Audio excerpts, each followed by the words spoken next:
وانا ما كنتش كنتخيل ان فرنسا غتمشي فيها الامور بهذه السرعه، لدرجه ان دابا ولا عندهم رئيس حكومه يفتخر بانه يعني مثلي جنسيا ومتزوج بوزير الخارجيه. بقيت غير كنقول اش هذه المصيبه هذه.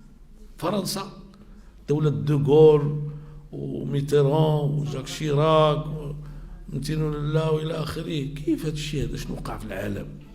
ويفتخر بذلك امام البرلمان. كيفاش غيشعر اي فرنسي عادي باللي دابا هذاك رئيس الحكومه يمشي لشي دوله؟ غيبقى يقول مع راسو يعلم الله شنو غيمشي يدير تما، ولا اش غيديروا ليه، ولا الله اعلم. نعم صحيح.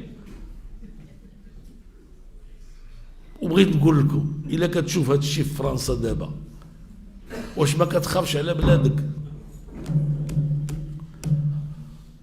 شكون اللي غادي ينوض يقول هذا الكلام الاخوان في هذا المغرب؟ قولوا لي، عارفين شي حد غينوض يقولوا؟ صحيح كاين بعض العلماء محترمين اللي تيعبروا، كاين اللي تيعبر مزيان، كاين اللي تيعبر شويه، ولكن داكشي باقي قليل. هذا الشيء هذه مسؤوليتكم انتم. حنا اللي الله سبحانه وتعالى يسر لنا لهذا الامر اول يوم. النهار اللي جات المدونه راه حنا النهار اللي جات الخطه ديال حنا اللي وقفنا في هذا الشيء.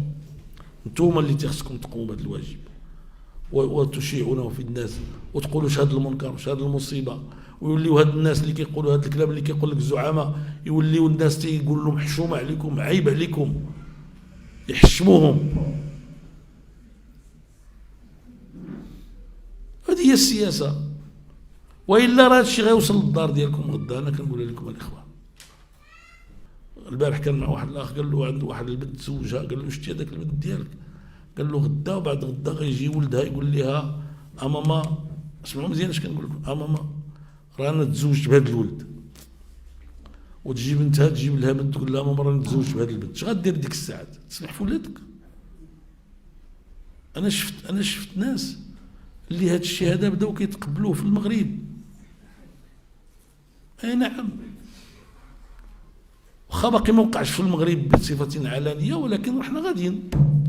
وهذا الشيء بحال اللي كنقولها لكم خصكم تعرفوا. غدا الا وقع لكم وانتم احياء في ولادكم غتشوفوه، الا ما وقع لكم اش غيوقع لكم لا قدر الله في الاحفاد ديالكم.